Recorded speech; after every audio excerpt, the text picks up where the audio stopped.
My own children put me in the guest room, and 3 years later, I gave them a deadline. I didn't expect to feel like a stranger in the house I'd paid off 32 years ago. But that's what happens when you stop being someone's mother and become their convenience instead. It started the way these things always do, with a phone call that sounded like good news. My daughter Rebecca called on a Tuesday morning in April. I was watering the tomato plants on the back porch, the kind of mindless task that makes you feel useful without demanding too much. The sun was warm on my shoulders. I remember that detail because it was the last morning I felt entirely certain about my place in the world. "Mom, I have something to ask you," she said, and her voice had that careful brightness people use when they've already made a decision and just need you to agree to it. She and her husband David were moving back to our hometown. His company was relocating him. They needed a place to stay while they looked for a house, just temporarily, she assured me. 3 months, maybe 4 at the most. The market was good. They'd find something quickly. And here's the thing about being a mother. You're trained from the first moment. You hold that baby to say yes before you've even heard the question. "Of course," I told her. "You can stay as long as you need." I heard David's voice in the background, saying something I couldn't quite make out. Rebecca laughed, that light, performative laugh she uses when she's managing someone's expectations. "Actually, Mom, there's one small thing. We'd need the master bedroom. David has a back condition, and the guest room bed is too soft for him. You understand, right?" I looked at the tomato plants, their leaves bright green and reaching toward the light. I'd planted them in the same spot for 15 years. They knew where they belonged. "I'll move my things," I said. That was only the beginning. They arrived on a Saturday with a moving truck that seemed too large for a temporary stay. I watched from the guest room window, my new window, as David directed 2 young men carrying furniture I didn't recognize. A leather sectional, a glass coffee table, boxes labeled kitchen and office and master bath. Rebecca found me in the hallway an hour later. She'd already changed the curtains in what used to be my bedroom. "I hope you don't mind," she said. Those old drapes were so dark. "We need the morning light." I'd chosen those drapes 20 years ago with my husband, Tom. He'd died 7 years back. The drapes had outlasted him, and now they were folded in a garbage bag by the curb. "It's fine," I said, because what else do you say when someone's already done the thing they're apologizing for? The guest room was smaller than I remembered. Funny how a space changes when it becomes your only space. The bed was against the north wall, where the morning sun couldn't reach it. The closet could hold about a third of my clothes. I folded the rest into boxes and stacked them in the basement, telling myself it was temporary. I didn't know then how much I would have to give up to protect myself. The first week, Rebecca cooked dinner every night. She made David's favorites, things with cream sauces and complicated preparations that left the kitchen looking like a disaster zone. I'd always been a simpler cook, the kind who believed a roast chicken and vegetables was a proper meal. But I didn't say anything. I cleaned up after dinner while they watched television in the living room on their new sectional, which had replaced my mother's reading chair. Where did my chair go? I asked on the third night. Rebecca looked up from her phone. "Oh, that old thing. Mom, it was falling apart. We put it in the garage. We'll get it reupholstered for you when we move out." The chair had been my mother's. She'd sat in it every evening of my childhood, reading library books and drinking tea. After she died, it had been the one piece of furniture I'd asked for. The upholstery was worn, yes, but it wasn't falling apart. I went to the garage that night after they'd gone to bed. The chair was shoved behind the Christmas decorations and old paint cans, covered with a tarp. I pulled the tarp back. Someone had spilled something on the armrest, coffee maybe, or wine. The stain was fresh. I should have asked more questions, but instead I covered it back up and went to my small room and lay in the too soft bed that hurt. David's back, but apparently was fine for mine. 3 months became 6. 6 months became a year. They were always just about to find the perfect house. David's requirements were specific: good school district, even though they didn't have children. close to his office. Modern kitchen. Master suite with enough space for Rebecca's yoga practice. Every house they looked at had something wrong with it. Too small. Too expensive. Wrong neighborhood. Bad foundation. Meanwhile, my house adjusted to their presence the way a body adjusts to an infection, with inflammation and discomfort and a constant, low-grade awareness that something isn't right. Rebecca rearranged the kitchen, putting things in cabinets that made no sense to me. The coffee mugs went above the refrigerator, where I couldn't reach them without a step stool. My cast iron skillet, seasoned over 40 years, went into a lower cabinet behind the stock pot, because Rebecca preferred her nonstick pans. It's just more efficient this way, she explained when I asked. Everything we use regularly should be accessible. Everything they use regularly. My things were becoming obstacles to their efficiency. David took over the garage for his workbench and tools. My gardening supplies got condensed into a single corner, my pots stacked haphazardly, the bags of soil splitting and spilling. When I mentioned needing to get to my seedling trays, he said, "Oh yeah, I'll move my stuff this weekend." He never did. The weekends developed a rhythm. Saturday mornings, Rebecca did yoga in the living room, so I couldn't watch my morning news program. Sunday afternoons, David watched sports with the volume high enough to rattle the windows. I started spending more time in my room, which had begun to feel less like a temporary accommodation and more like an assigned territory. I read library books. I listened to podcasts on the headphones Rebecca had given me for Christmas. "So you can listen to your shows without bothering anyone," she'd said, as if I'd been the one bothering people. At night, I could hear them talking in my old bedroom.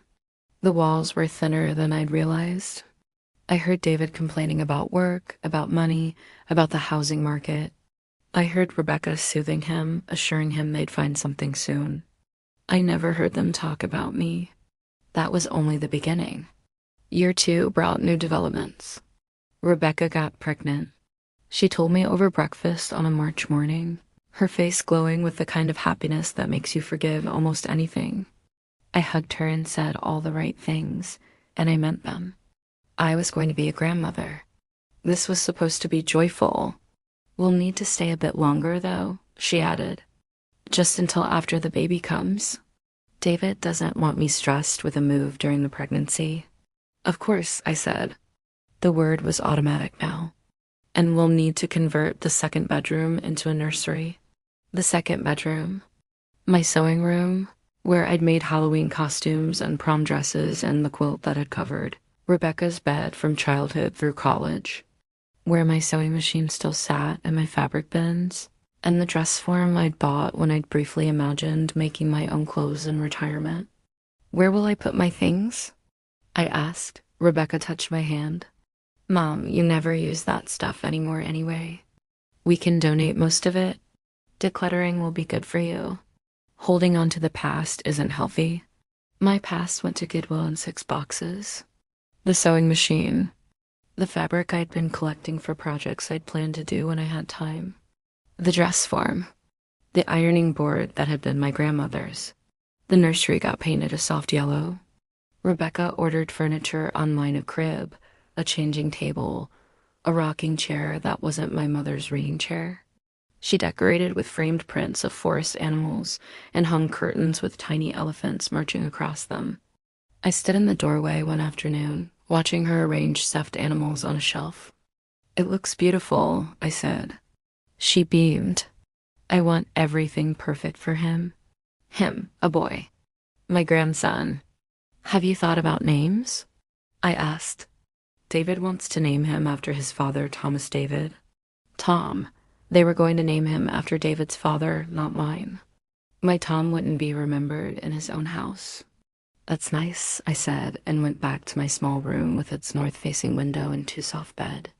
What happened next forced me to decide.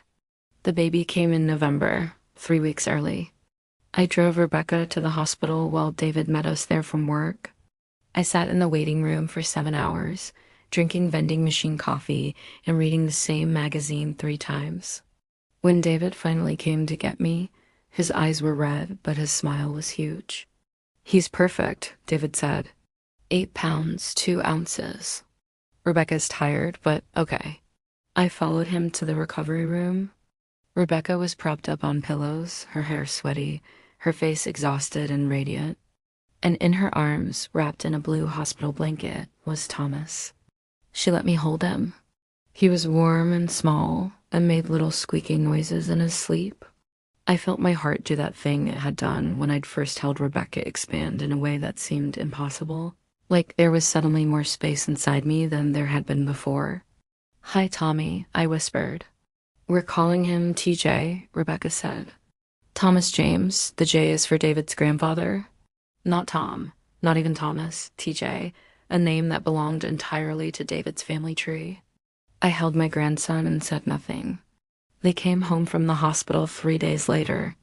I cleaned the house top to bottom, meal prepped a week's worth of dinners, and bought diapers and wipes and all the small necessities the parenting books recommended. "Mom, you didn't have to do all this," Rebecca said, but she looked relieved. "I wanted to help," I said. And I did help. I got up for the 2 a.m. feedings when Rebecca was too exhausted. I changed diapers and did laundry and sterilized bottles. I rocked TJ when he was fussy and sang him the songs I'd sung to Rebecca. David was back at work after 2 weeks. Rebecca was overwhelmed and sleep-deprived and needed me. I was needed. For a while, that felt like enough. But somewhere around month 3, I started to notice the shift. I wasn't helping anymore. I was expected to help. The difference is subtle but significant. Rebecca didn't ask if I could watch TJ while she napped. She just handed him to me and disappeared into the bedroom. David didn't ask if I minded doing the dishes after dinner. He just left them in the sink and went to his workbench in the garage. I started to feel less like a grandmother and more like unpaid staff.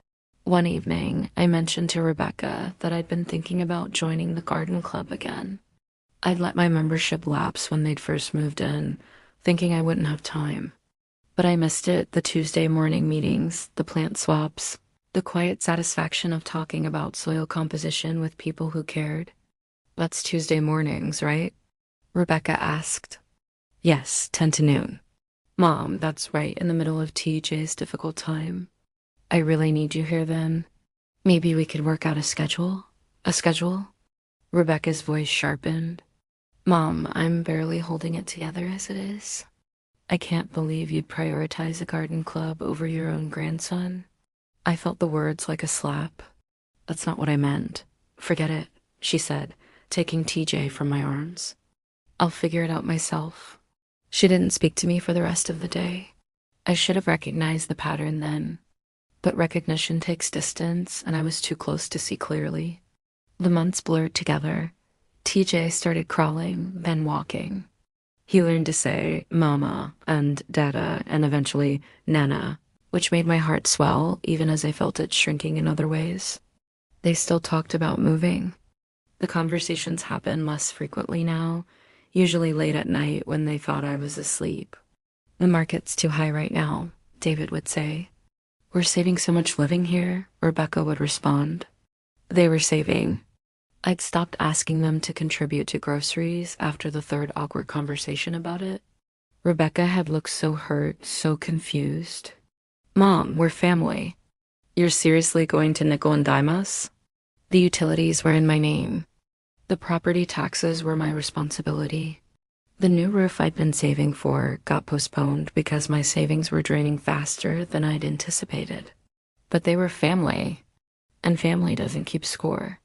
Except I was starting to realize that maybe family should keep some kind of account, just to maintain balance. Year 3 arrived with the quiet persistence of a chronic ache. TJ turned 2.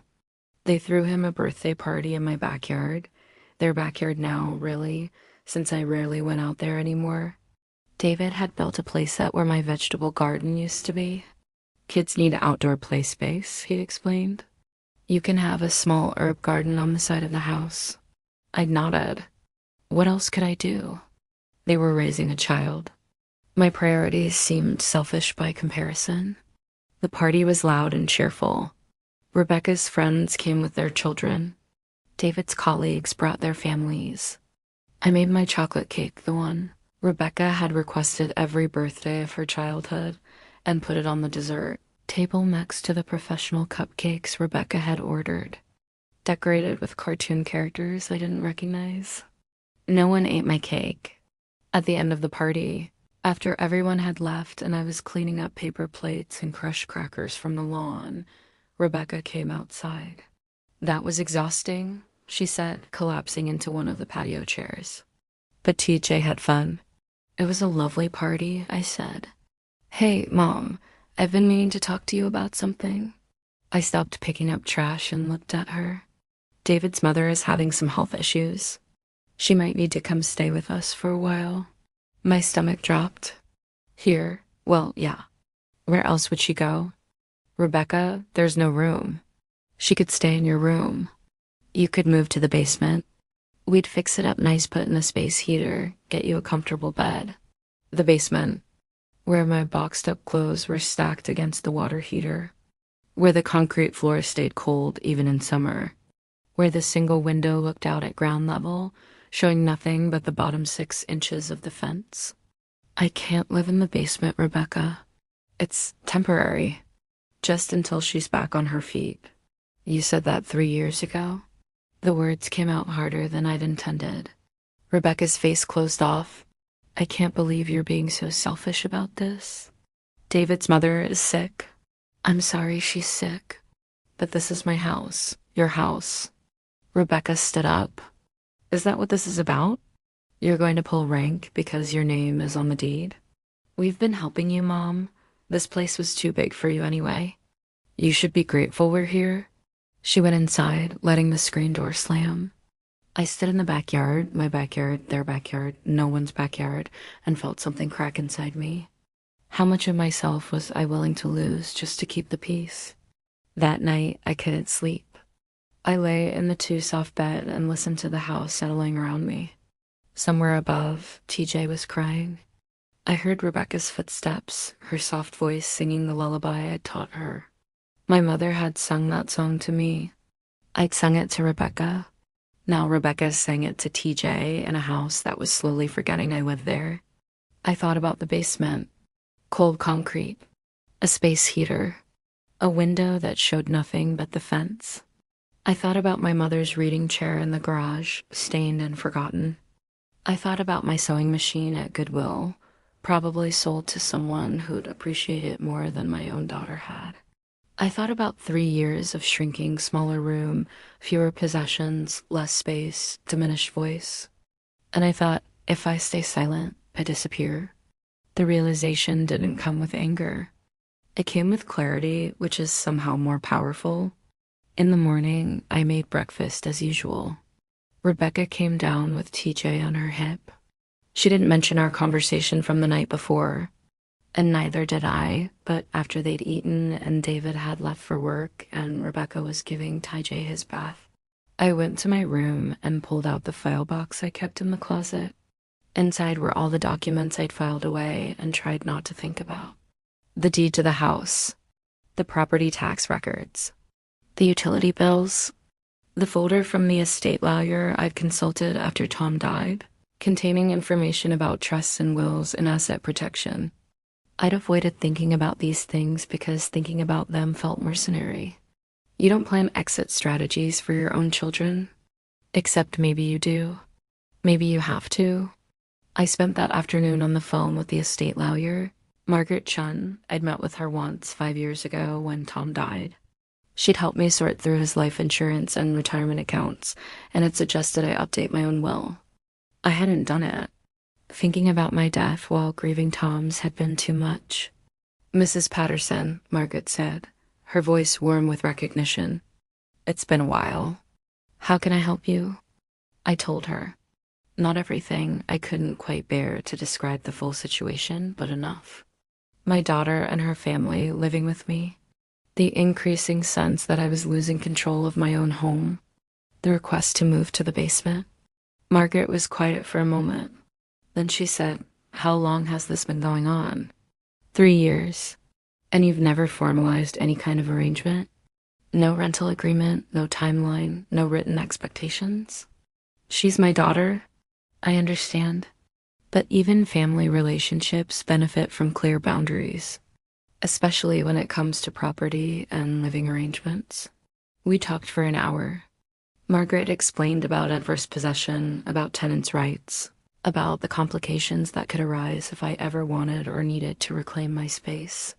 She suggested steps I could take to protect myself and to clarify the situation. By the end of the call, I had a plan. It wasn't complicated. It was just clear. That evening after dinner, I asked Rebecca and David to sit down with me. They exchanged glances, the kind of silent communication long married couples develop. "What's this about, Mom?" Rebecca asked. I had a piece of paper in front of me. I'd written everything down because I knew if I tried to speak from memory, I'd soften the words or let them talk me out of it. "I need to talk to you about living arrangements," I said. David leaned back in his chair. Rebecca's expression went carefully neutral. "When you first moved in, you said it would be temporary. 3 to 4 months. It's been 3 years. Mom, let me finish, please." My voice was calm. "I practiced this part. I love having you here. I love being part of TJ's life. But this arrangement isn't working for me anymore." "What are you saying?" Rebecca's voice had gone cold. "I'm saying that I need to know your timeline for moving out. I need a clear date." David spoke for the first time. "We can't just pull a date out of thin air. The housing market, I understand the market is challenging.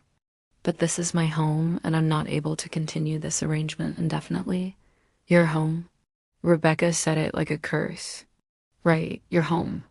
Where does that leave us, Mom? Should we just pack up our 2-year-old and go find an apartment somewhere? You're both employed. You've been saving money by living here. Yes, I think you can find appropriate housing." The silence was terrible. Rebecca stood up. "I cannot believe you're doing this. Kicking out your own daughter and grandson. I'm not kicking you out. I'm asking you to make a plan to move. Same thing." She left the room. TJ started crying upstairs. He'd been asleep. But somehow children always sense when the adults are fracturing. David stood more slowly. He looked at me with something I couldn't quite name. Disappointment, maybe. Or reassessment. "How long are you giving us?" he asked. 6 months. "That should be enough time to find something and save for a deposit if you need to." He nodded once and followed Rebecca upstairs.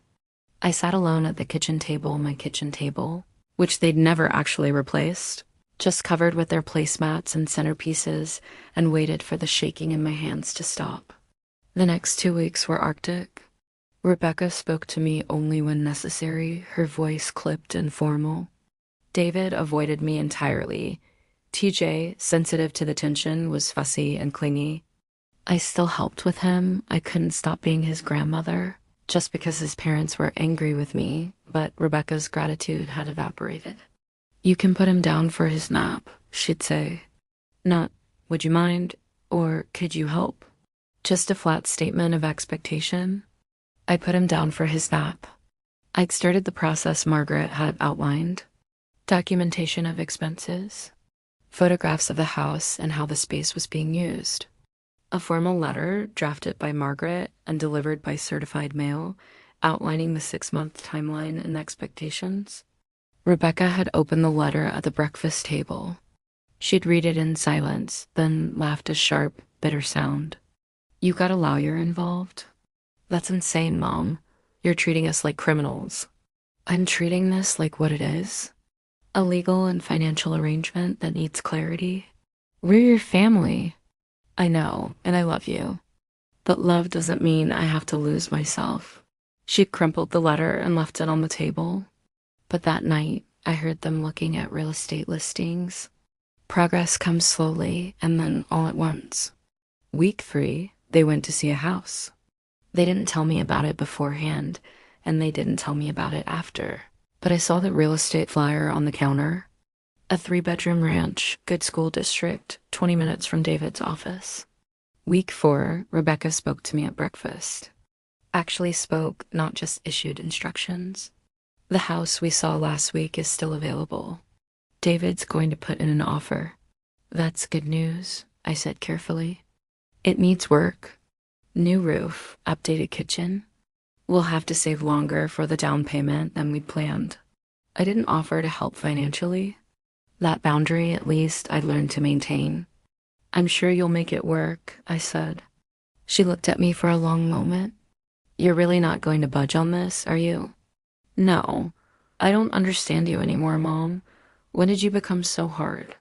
The words hurt, but I'd learned that hurt didn't mean wrong. I'm not hard.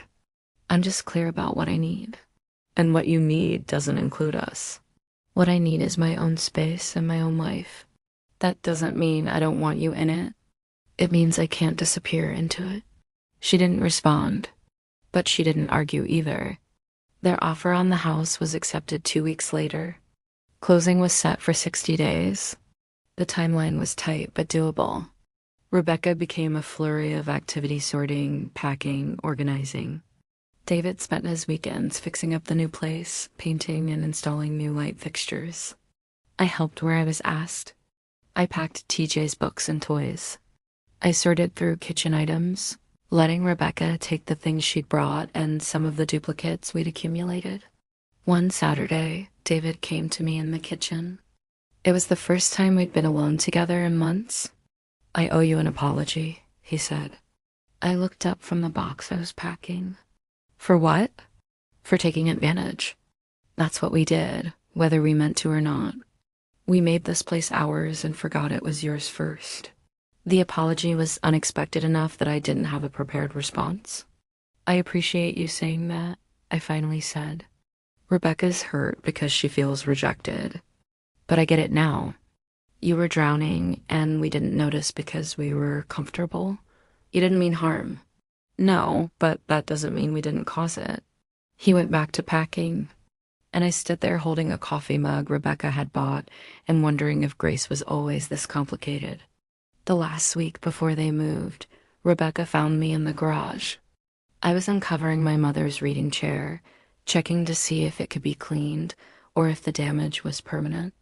I never should have put that out here, she said. I looked up. She was holding TJ, who was playing with her necklace. I knew it was important to you. I just thought my things were more important. I'm sorry, Mom. Thank you, I said. Are we going to be okay? You and me? It was the question I'd been asking myself for 3 years, in one form or another. Yes, I said, but differently than before. Different how? I can't be who I was anymore. The person who said yes to everything and shrunk herself to fit whatever space was left. That person was disappearing, Rebecca. I had to stop it. She was crying now, quiet tears that dripped onto TJ's hair. I never wanted to make you disappear. I know, but intention doesn't always match impact. I'm going to miss you, she said. TJ is going to miss you. You'll be 20 minutes away. I'll see you all the time, but as your mother, not your support staff. As to Jay's grandmother, not his nanny. I can do that. I want to do that. We stood there in the garage, surrounded by the remnants of our displaced life, and I felt something loosen in my chest. Moving day was chaos.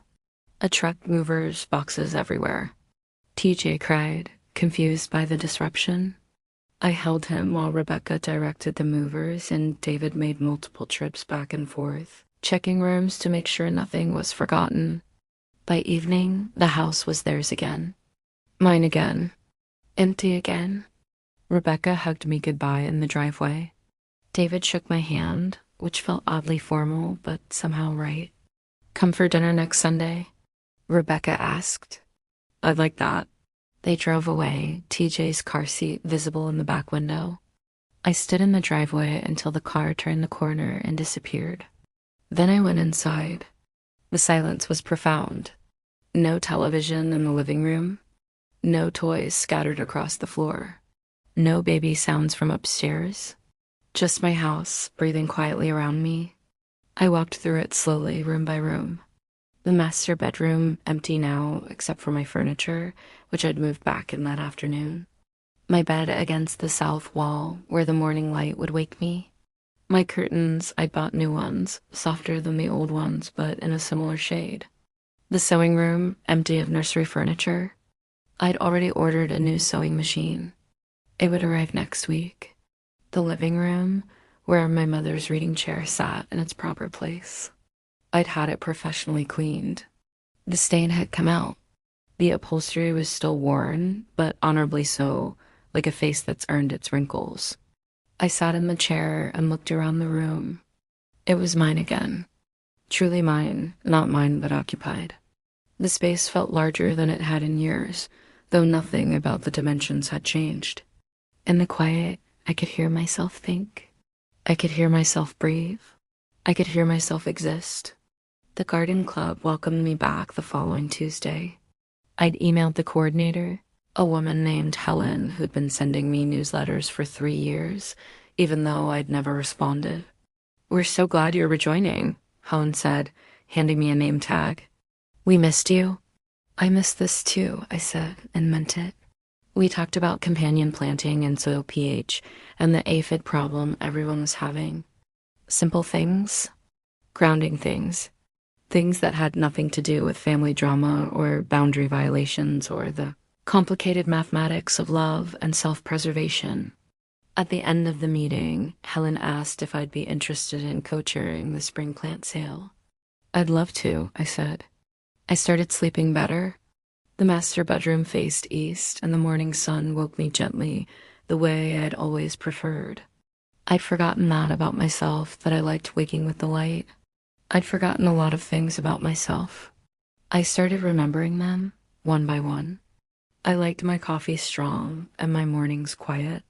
I liked reading the newspaper in physical form, spread across the kitchen table. I liked cooking simple meals and eating them slowly, without conversation or television or anyone needing something from me. I liked the sound of my own footsteps in my own house. Sunday dinners at Rebecca's became a routine. The first few were awkward, all of us trying too hard to be normal. But gradually, we found our rhythm. I was TJ's grandmother. Not his caretaker, not his third parent, just his grandmother. I read him books and played with his blocks and taught him the names of birds. And then I went home. Rebecca and I talked on the phone twice a week. The conversations were shorter than they used to be, but somehow more honest.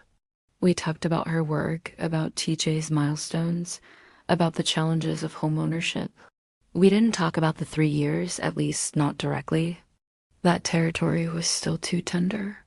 But once, about 6 months after they'd moved out, Rebecca said, "I'm learning a lot about boundaries now that I have a toddler.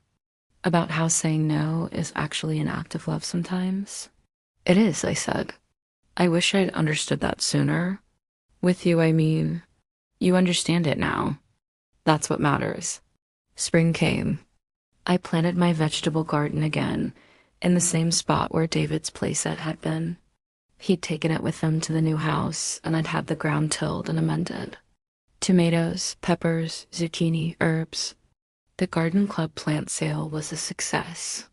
Helen and I worked well together, and afterward, she invited me to join her book club. We meet the first Thursday of every month. Nothing too serious. We're not academics. We just like reading and talking. "I'd like that," I said.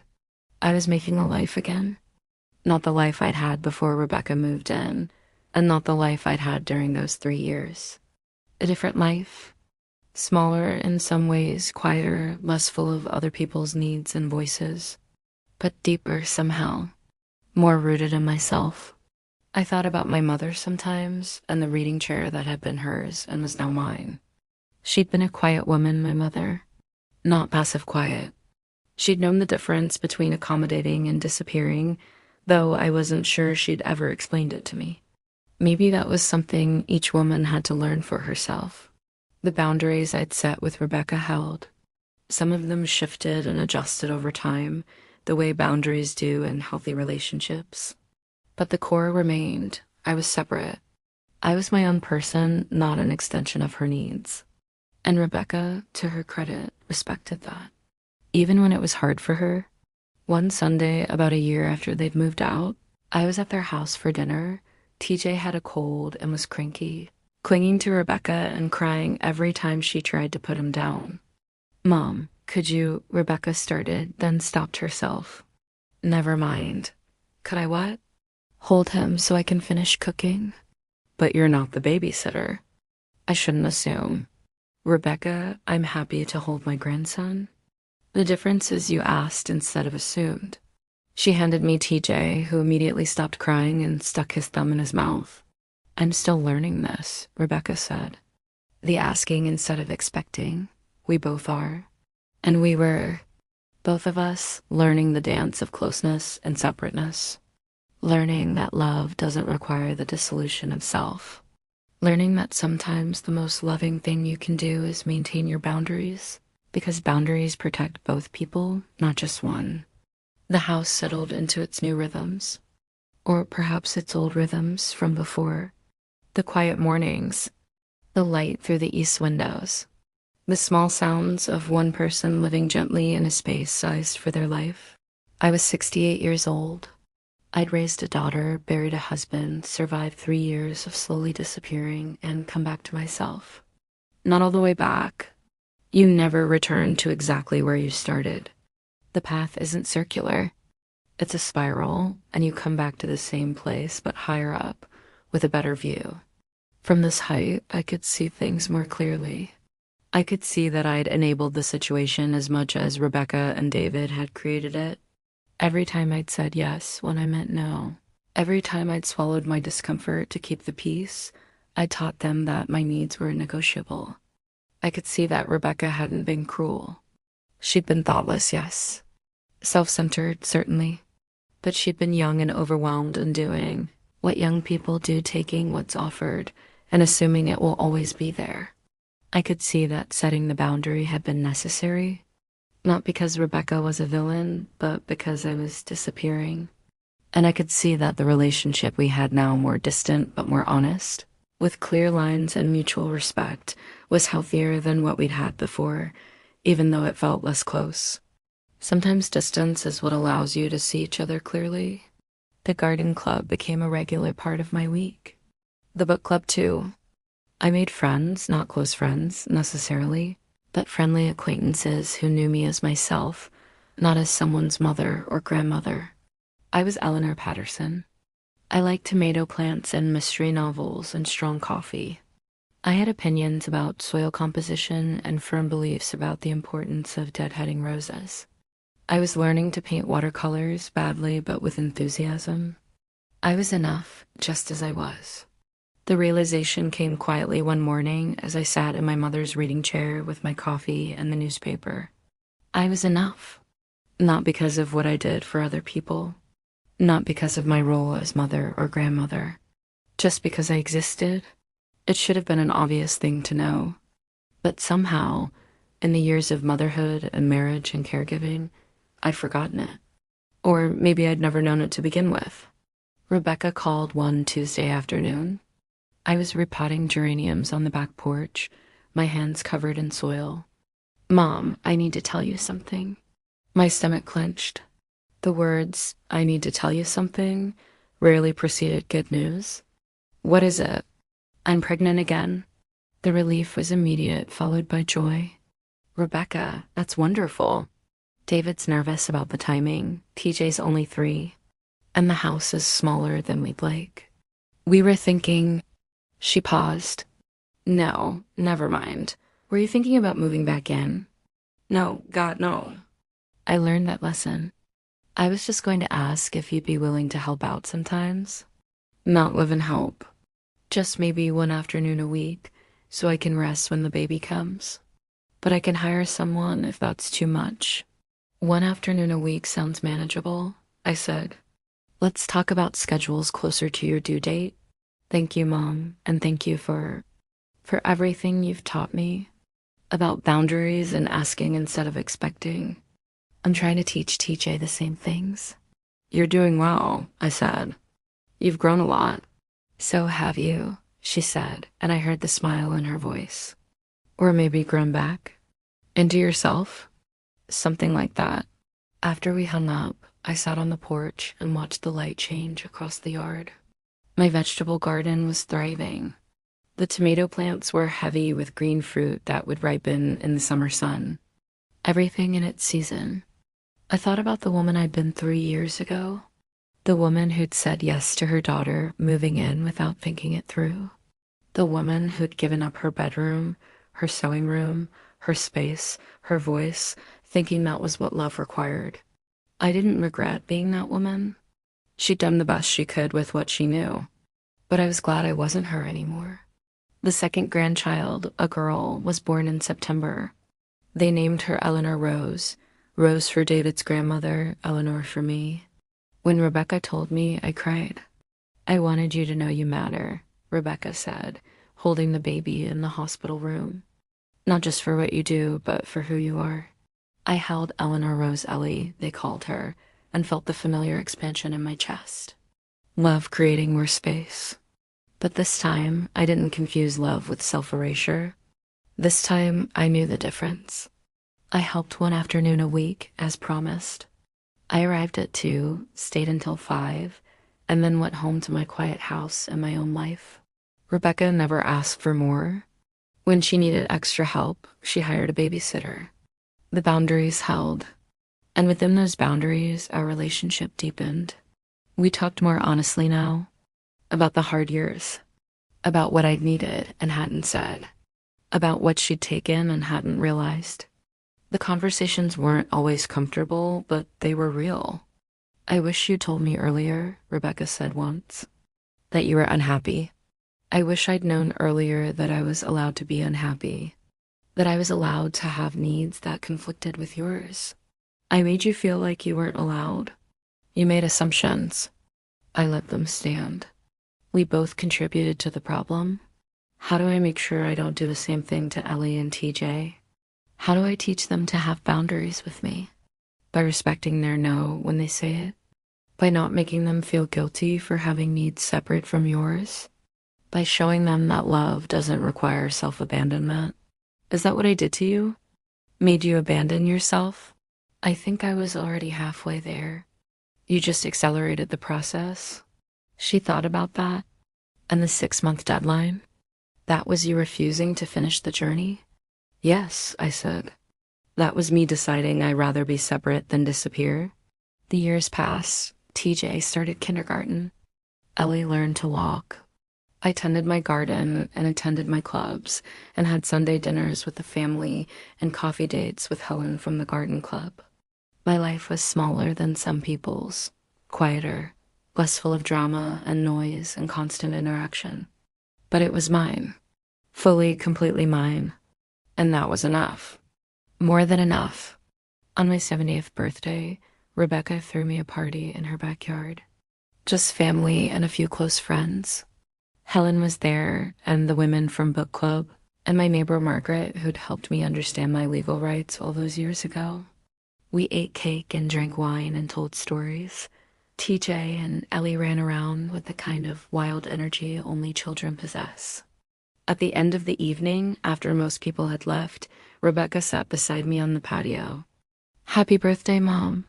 Thank you for this. It was lovely. I wanted to give you something. She handed me a small box. Inside was a silver bracelet, simple and elegant. Engraved on the inside were 4 words, Eleanor Rose Patterson still here. I looked at her, questioning. You almost disappeared, Rebecca said. But you didn't. You're still here. And I'm grateful for that every single day. I put the bracelet on. It caught the light gleaming. I'm still here, I agreed. And I was still breathing, still growing, still learning, still becoming. The work of being yourself never really ends. It just gets easier the more you practice. I practiced daily. Small choices that honored who I was. Large boundaries that protected my space. The continuous negotiation between connection and autonomy, between love and self-preservation. Sometimes I got it wrong. Sometimes I said yes when I should have said no, or maintained a boundary that could have flexed without harm. But mostly, I got it right. And when I didn't, I corrected course. That was the gift of those 3 years in the guest room. They taught me that I could change direction, that I didn't have to keep walking down a path just because I'd started on it. I could stop. I could turn around. I could choose differently. That power had always been mine. I'd just forgotten I had it. Now, sitting in my mother's reading chair on a quiet Tuesday morning, coffee growing cold in my cup, and morning light streaming through the east windows, I remembered. I remembered who I was before I became someone's wife, someone's mother, someone's grandmother. I remembered who I'd been when I was just Eleanor, and I discovered with something like wonder that I still was. Older now, more weathered, carrying more history and more scars, but still Eleanor, still here. The tomato plants in the garden would need watering soon. The book club was meeting Thursday to discuss a novel I hadn't quite finished. Rebecca had asked me to come for dinner on Sunday, but I told her I had plans with Helen and could we make it the following week instead. She'd said yes without hesitation. That yes, her easy acceptance of my no felt like victory. Not over her, but for both of us. We'd both learned the same lesson, just from different angles. Love doesn't require disappearing. Boundaries aren't walls. They're the space that allows us to stand close without merging into each other. And sometimes the most loving thing you can do for yourself and for the people you love is to remain yourself, fully, completely, without apology. I finished my coffee and stood, feeling the familiar ache in my knees that came with 70 years of living. The house was quiet around me. My house. My space. My life. From the kitchen, I could hear the clock ticking. From outside, birds singing their morning songs. From within, my own heartbeat, steady and strong. The sound of someone who hadn't disappeared. The sound of someone who was still here. If I'd learned anything from those 3 years, it was this. You teach people how to treat you. Not through words, but through what you accept. And if you accept disappearing, even gradually, even for love, you'll wake up one day in a basement room with a single window and wonder how you got there. But you don't have to stay there. You can give them a deadline. You can reclaim your space. You can choose yourself, even when it's hard, especially when it's hard, because at the end of everything, after the children have grown and the grandchildren have been born and the years have passed in their relentless forward march, you still have to live with yourself. And that relationship, the one you have with your own reflection, is the only one that lasts from birth to death without interruption. It deserves your protection. It deserves your respect. It deserves your fierce and unwavering loyalty. I'd given that loyalty away for 3 years, parceled out in small concessions and quiet surrenders. And then finally, I'd taken it back. Not all at once. Not with drama or fanfare. Just with a deadline. And on the other side of that deadline, I'd found something I thought was lost forever. Not youth. Not the past. Just myself. Waiting patiently in the guest room for permission to come home. What would you protect if you knew no one else would protect it for you? The answer came to me slowly, the way most important truths do. I would protect my mornings. The quiet ritual of coffee and sunlight, the newspaper spread across my own kitchen table. The luxury of planning my day without consulting anyone else's schedule or needs. I would protect my friendships. Helen and I had started having coffee every Wednesday afternoon at the diner on Main Street. We talked about ordinary things, the weather, our gardens, books we'd read, places we'd traveled when we were younger. Sometimes we didn't talk at all, just sat companionably with our coffee going cold, watching people pass by the window. Those Wednesday afternoons had become sacred to me. When Rebecca asked if I could babysit on a Wednesday, I said no without guilt, without explanation. Just a simple, clear no. And Rebecca said okay. That small exchange felt monumental. I would protect my evening walks. I'd started taking them shortly after Rebecca moved out, circling the neighborhood as the sun set, watching the way the light changed from gold to pink to purple. I noticed things I'd never noticed before: the house on the corner with the elaborate rose garden, The young couple who always sat on their porch swing after dinner. The old man who walked his ancient beagle at exactly 7 o'clock every evening. These walks reminded me that I was part of a larger world, not just the small universe of my family's needs and expectations. I would protect my right to change my mind, to say yes one day and no the next, to grow and shift and become someone slightly different than I'd been the year before. People treated you like you owed them consistency, like any deviation from the pattern you'd established was a betrayal. But I didn't owe anyone a fixed version of myself. I was allowed to evolve. The garden flourished that summer. The tomatoes came in heavy and sweet, more than I could possibly eat. I made sauce and froze it in containers. I gave bags of cherry tomatoes to Helen, to the women from book club, to my neighbor who'd helped me fix my fence. Rebecca came by one afternoon in August and found me in the garden, my hands dirty, my face sunburned, completely content. "You look happy, Mom," she said, and there was something wistful in her voice. "I am," I said simply. "I want that," she said. "That look you have. Like you're exactly where you're supposed to be." "You'll find it," I said. "But you have to protect it once you do. It doesn't protect itself." She helped me pick tomatoes that afternoon. TJ and Ellie played in the grass, their laughter bright in the summer air. It was a good afternoon, made better by the knowledge that it would end, that they would go home to their house and I would return to mine. Separation had given us something we'd lost during those 3 years. It had given us the ability to miss each other. I started volunteering at the library that fall. Tuesday and Thursday mornings, I helped reshelve books and assist patrons who were confused by the computer catalog. The work was simple and satisfying. I liked the quiet of the library, the smell of old books, the satisfaction of putting things back in their proper order. One Thursday, a woman around my age came to the desk looking frazzled. "I'm supposed to meet someone here," she said, "but I can't remember who or why. I think I'm losing my mind." I smiled. "It's book club day. Are you Ruth?" Her face cleared. "Yes." "How did you know?" "Helen mentioned you might join us. We meet in the community room at 11. Ruth looked relieved. "Thank you. I've been so scattered lately. My son and his family just moved in with me temporarily, and it's thrown everything off." Something tightened in my chest. "How long have they been there?" 6 months. It was supposed to be 3. My son lost his job, and they needed a place to stay while he looked for work. But he found a job 2 months ago, and they're still there. I'm starting to feel like I'm the guest in my own home. I heard my own story in her words. The familiar pattern, the slow erosion of self.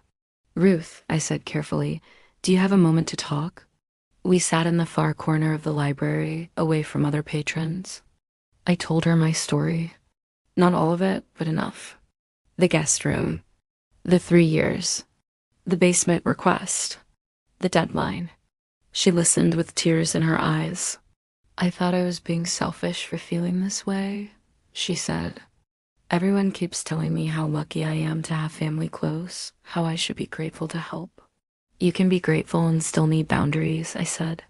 "Those things aren't mutually exclusive." "But he's my son. How do I tell him he has to leave?" The same way I did, calmly, clearly, with a specific timeline. "He's an adult.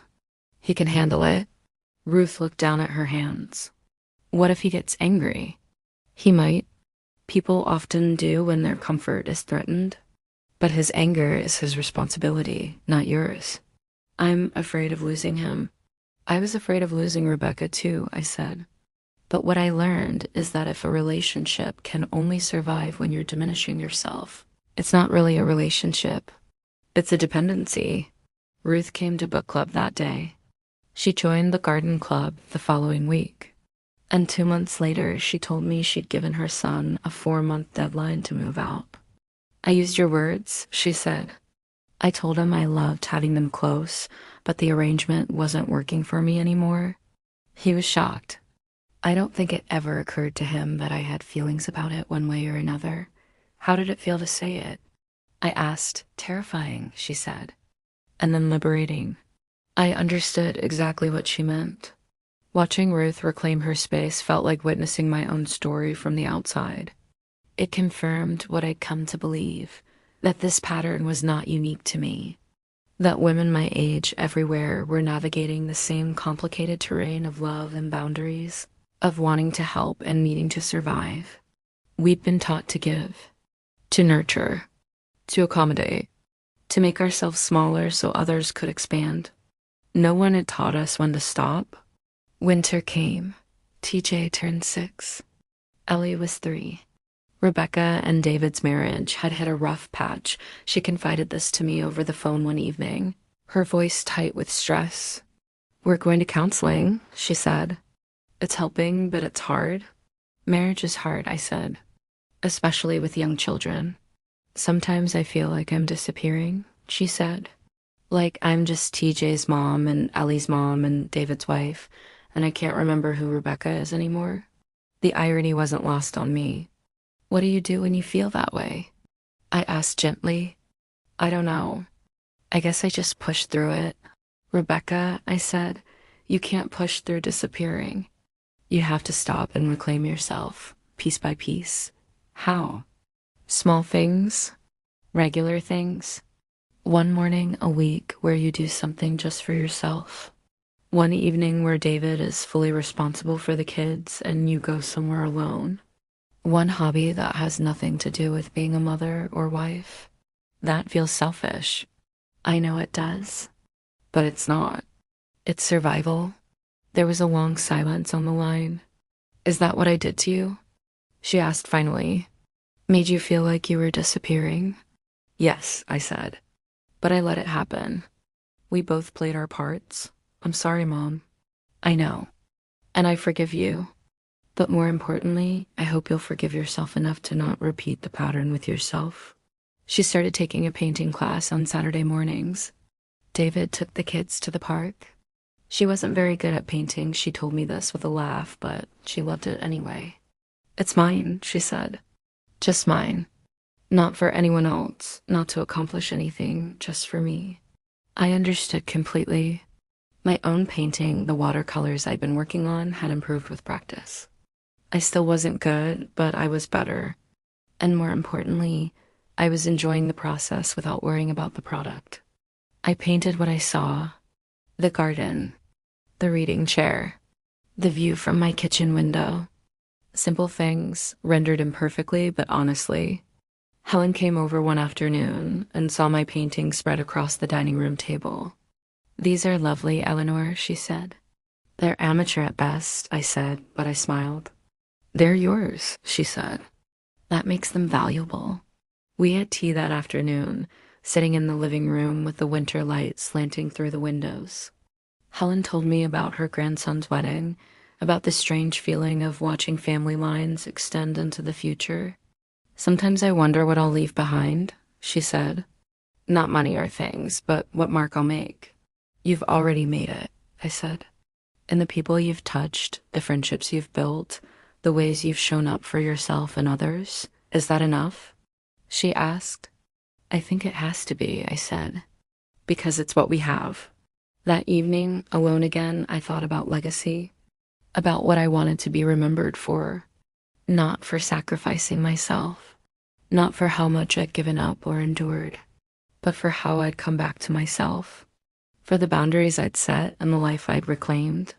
I wanted to be remembered as someone who'd learned that love doesn't require self-abandonment, someone who'd shown that it's never too late to choose yourself, someone who had been brave enough to give her own children a deadline. The next Sunday at Rebecca's, I watched her with her children. She was more present than she used to be, more patient.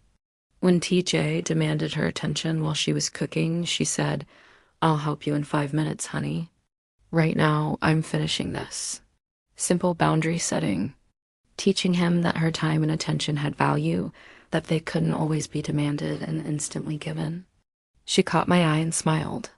She was learning. We were both learning. That night, driving home through the quiet streets, I felt a wave of gratitude so strong it almost made me pull over.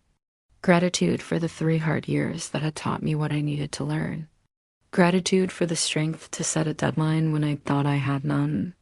Gratitude for the relationship Rebecca and I had now, harder won, more honest, more sustainable. Gratitude for my small, quiet life that belonged entirely to me. At a red light, I looked at my reflection in the rearview mirror. 70 years old, with lines around my eyes and gray hair I'd stopped coloring, and a piece in my expression that hadn't been there 4 years ago. Still here, I whispered to my reflection. The light turned green, and I drove home. Home to my house, my space, my life. Home to myself. The bracelet Rebecca had given me caught the streetlight as I turned the steering wheel. Eleanor Rose Patterson still here, still here. Still learning. Still becoming. Still enough. The question wasn't what would I protect if no one else would protect it for me. The question was, would I, and I had my answer. Yes, every day, in small ways and large, I would protect myself. Not from love, but for it. Not from connection, but to preserve the self that made connection possible. Not from family, but to ensure I remained a person within the family, not just a function. I would protect my mornings and my evenings, my friendships and my solitude, my right to say no and my power to choose differently. I would protect the woman I'd fought to remain, Eleanor, still here. And that, I thought, pulling into my driveway, was everything.